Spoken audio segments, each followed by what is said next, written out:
A'udzu billahi minasyaitonir rajim. Bismillahirrahmanirrahim. Assalamualaikum warahmatullahi wabarakatuh. Muslimin muslimat yang dirahmati Allah, insya-Allah pada kali ini kita akan sama-sama tadabbur surah Hud ayat 112. A'udzu billahi minasyaitonir rajim.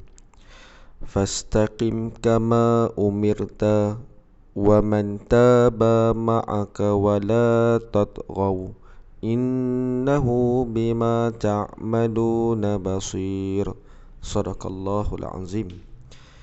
Maka tetaplah, yakni beristiqamahlah kamu pada jalan yang benar sebagaimana diperintahkan kepada kamu, dan juga orang yang telah bertaubat beserta kamu, dan janganlah kamu melampaui batas, sesungguhnya dia maha melihat apa yang kamu kerjakan. Muslimin muslimat yang dirahmati Allah, sebagaimana yang kita perhatikan pada ayat ini, apa yang boleh kita lihat dan kaji serta meneliti pada ayat, sebagaimana yang disebut oleh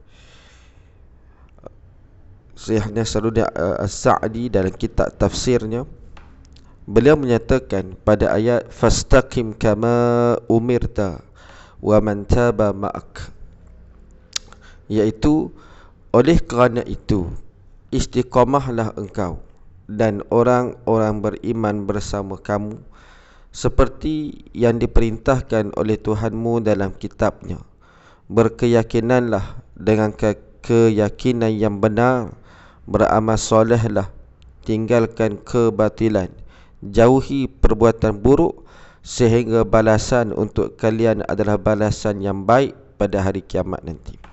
Muslimin muslimat yang dirahmati Allah, kalau kita perhatikan pada ayat-ayat sebelum daripada ayat ini, ada menyebutkan bagaimana golongan-golongan kafir yang mana mereka ini menentang ataupun melakukan perbuatan-perbuatan yang bertentangan dengan perintah Allah Subhanahu wa taala. Dan ada sebahagiannya itu yang mengikut dan juga beriman kepada Nabi sallallahu alaihi wasallam. Jadi pada ayat ini merupakan di antara ayat perintah yang mana Allah memerintahkan kepada Nabi dan juga orang-orang yang mengikut serta beriman kepada Nabi agar istiqamah. Wala tatghaw, dan janganlah kalian melampaui batas sebagaimana yang telah digariskan, baik dalam masalah akidah, perkataan dan juga amal. Kalau kita perhatikan pada kalimah bahasanya, tatghaw ni daripada kalimah tagha, iaitu orang yang melampau batas. Maksud orang melampau batas ini adalah orang yang derhaka. Allah Ta'ala memerintahkan buat perkara itu dan ini, tetapi mereka mengingkari akan perintah-perintah tersebut. Jadi pada ayat ini adanya perintah, yakni perintah istiqamah, tetap teguh dalam Islam dan juga beriman kepada Allah dan Rasulnya. Dan terdapat juga ayat larangan, iaitu ayat larangan kepada mereka, yakni orang-orang yang beriman, daripada mereka melampaui batas. Dan ditutup ayat dengan ayat innahu bima ta'maluna basir, sesungguhnya dia, yakni Allah Ta'ala, maha melihat apa yang kalian kerjakan. Peringatan dari perbuatan melampaui batas serta ancaman bagi orang-orang yang melenceng ataupun melencong daripada manhaj yang lurus. Maksudnya mereka yang tergelincir ataupun disebabkan mereka melampaui batas, yang asalnya mereka beriman tetapi setelah digoda, dihasut oleh nafsu dan juga syaitan, mereka tergelincir daripada landasan yang benar. Jadi pelajaran daripada ayat ini, kata Syekh As-Sa'di, yang pertama ialah wajib istiqamah di atas agama Allah dari segi akidah, ibadah, hukum dan juga adab.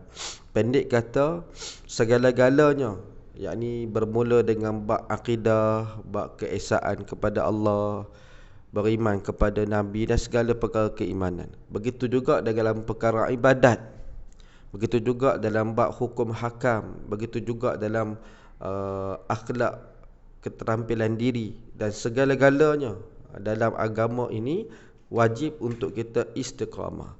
Manakala yang kedua ialah pengharaman ataupun haramnya ghulu, yakni berlebih-lebihan dan juga melampaui batas yang mana telah digariskan dalam syariatnya.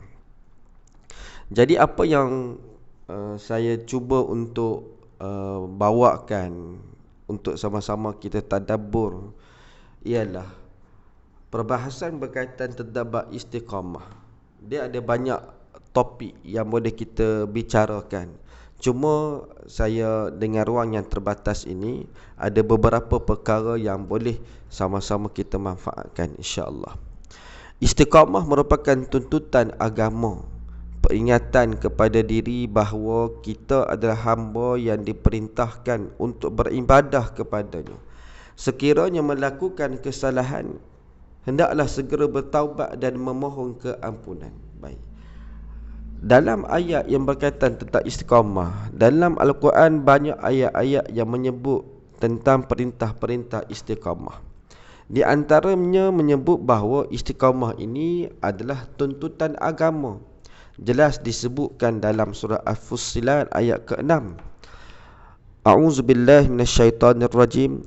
Qul innama ana basyarum mislukum yuha ilayya annama ilahukum ilahun wahid fastaqimu ilaihi wastaghfiruh wa wailul lil musyrikin. Katakanlah bahawasanya aku hanyalah seorang manusia seperti kamu.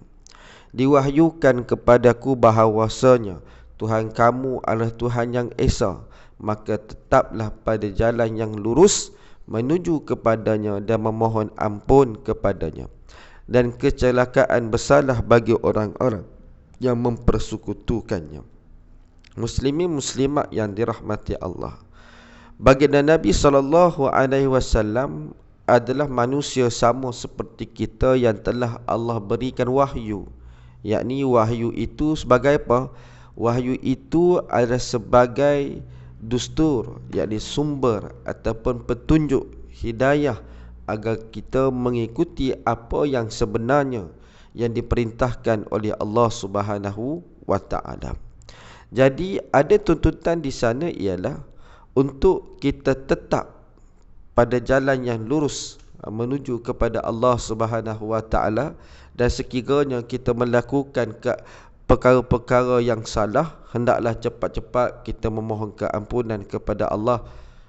Awas kepada mereka yang berterusan dan juga mereka yang mengingkari akan perintah-perintah Allah, maka kecelakaan besarlah bagi mereka.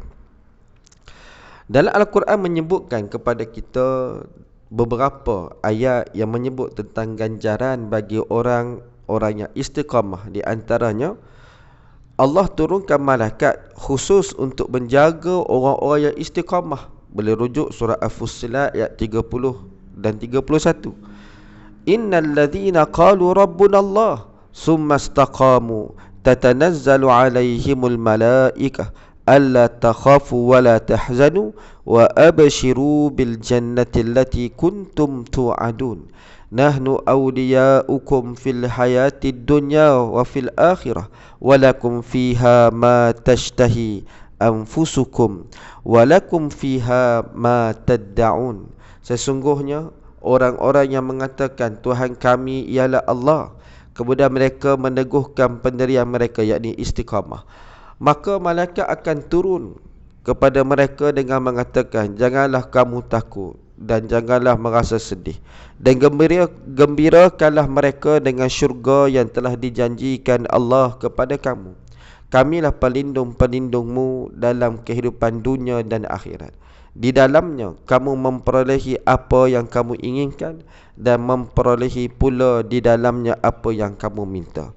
Muslimin muslimat yang dirahmati Allah, ini adalah jaminan dan janji Allah Subhanahu wa taala. Khusus kepada siapa? Khusus kepada orang-orang yang istiqamah mentaati Allah dengan keimanannya. Jadi ini satu kelebihan, ganjaran yang khusus Allah berikan, tidak pada mereka yang ingkar pada Allah Subhanahu wa taala. Maka perkara ini adalah perkara yang menjadi motivasi kepada kita khususnya untuk terus sabar, untuk terus istiqamah melaksanakan perintah-perintah Allah. Begitu juga yang disebut dalam surah Jin ayat ke-16, yakni Allah berikan rezeki yang banyak bagi orang yang istiqamah. Wa allaw istaqamu ala tariqati la asqainahum ma'an ghadaqa. Dah bahwasanya jikalau mereka tetap berjalan lurus di atas jalan itu, yakni agama Islam, benar-benar kami akan memberi minum kepada mereka air yang segar. Maksudnya ini adalah metafora kepada rezeki yang melimpah ruah yang Allah ganjarkan, kurniakan kepada siapa? Yakni kepada mereka yang istiqamah. Dan di antara perkara yang suka untuk saya kongsi ialah, nak istiqamah ni bukan senang. Sesenang apa yang dibicarakan. Untuk kita tulis istiqamah mudah, untuk kita cakap istiqamah mudah, tetapi untuk laksanakan, untuk kita buat, itu adalah perkara yang amat mencabar. Jadi di sini ada beberapa perkara yang boleh kita kongsi bersama, tips agar sentiasa istiqamah. Yang pertama iaitu berkawan dengan orang yang istiqamah. Makna kata pilih kawan ataupun cari kawan. Dalam beristiqamah, kita memerlukan kawan yang terus mengingatkan kita mengenai amal-amal soleh, atau yang boleh kita jadikan teladan dalam beramal. Sebagaimana dalam surah At-Taubah ayat 119, Allah Ta'ala berfirman, Ya ayyuhalladzina amanuttaqullaha wa kunu ma'as sadiqin. Wahai orang-orang yang beriman, bertakwalah kepada Allah dan hendaklah kamu bersama orang-orang yang beriman. Jadi untuk kita memilih kawan-kawan sebegini, sudah tentulah kita akan menjumpai mereka ini di tempat-tempat yang baik. Sebagai contoh, jumpa di masjid, jumpa di majlis-majlis ilmu. Maka kawan-kawan yang seumpama inilah di antara kawan-kawan yang boleh kita jadikan sebagai kawan yang mudah-mudahan bila kita tersalah, kita terlalai, mereka akan menegur kesilapan kita. Yang kedua, iaitu dengan cara kita membaca Al-Quran. Bukan hanya sekadar baca dan tutup, bukan hanya sekadar tadarus, tetapi termasuklah dengan tadabburnya, dengan tazakurnya, dengan tafahumnya, dan segala-galanya itu akan membuah hasil. Dalam Al-Quran banyak disebutkan tentang kisah-kisah orang yang istiqamah. Sebagai contoh yang disebut dalam surah An-Nahl ayat 102 menyebutkan bahawa dengan membaca Al-Quran Allah berikan istiqamah, Allah meneguhkan ketetapan hati. Kul nazzalahu ruhul kudusi min rabbika bil haqqi liyuthabbital ladzina amanu wa hudan wa busyra lil mu'minin. Katakanlah wahai Muhammad, Ruh Kudus ini adalah Jibril alaihissalam, menurunkan Al-Quran itu dari Tuhanmu dengan benar untuk meneguhkan hati. Ini tujuan Al-Quran, untuk menetapkan hati. Thabbit, yakni orang-orang yang beriman, dan menjadi petunjuk serta khabar gembira bagi orang-orang yang berserah diri kepada Allah Subhanahu wa ta'ala.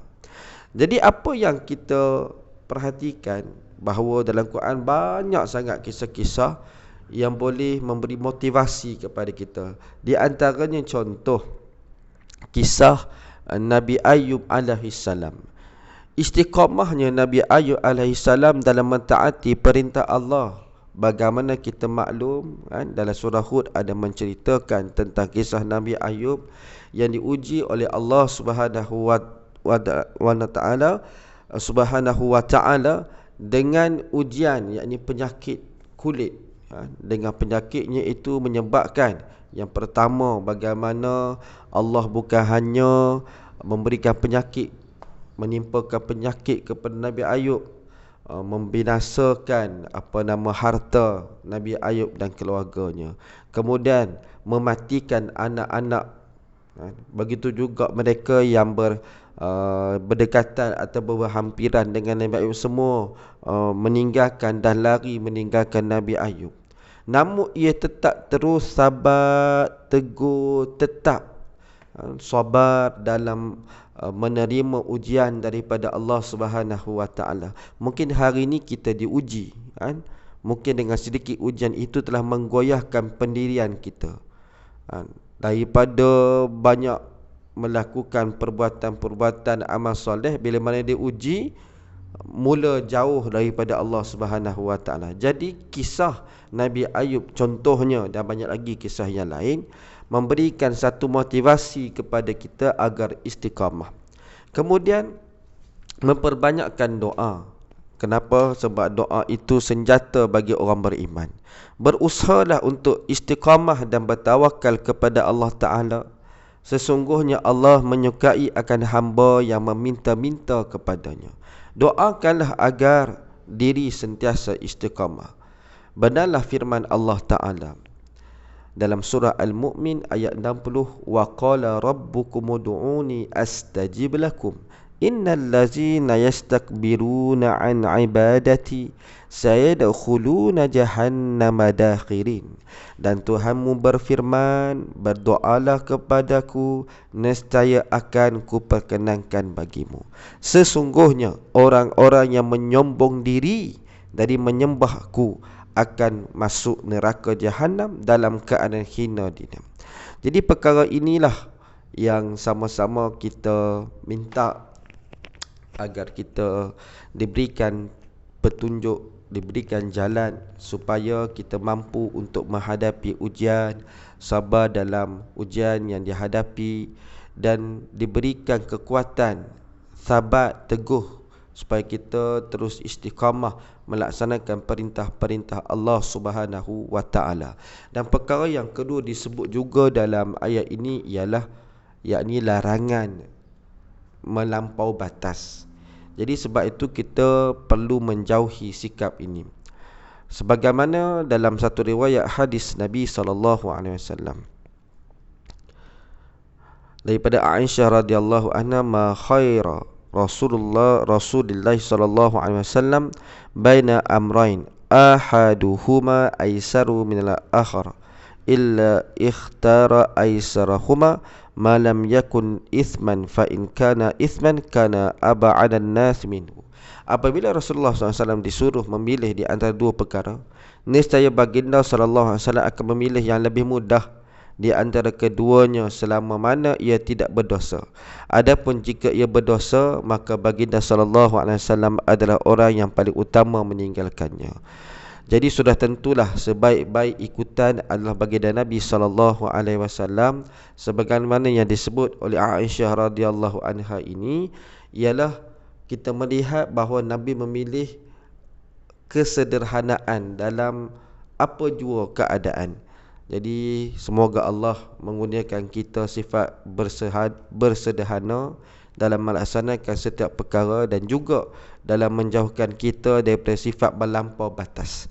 Dan mudah-mudahan kita melakukan perkara-perkara yang baik dalam kehidupan kita di dunia dan juga di akhirat. Wallahu a'lam. Setakat itu saja, kita tangguh dahulu dengan tasbih kafarah dan suratul Asr. Subhanakallah wa bihamdika asyhadu an la ilaha illa anta wa astaghfiruka wa atubu ilaik. Bismillahirrahmanirrahim. Wal 'asri innal insana lafi khusr illa allazina amanu wa 'amilus solihat wa tawassaw bil haqqi wa tawassaw bis sabr.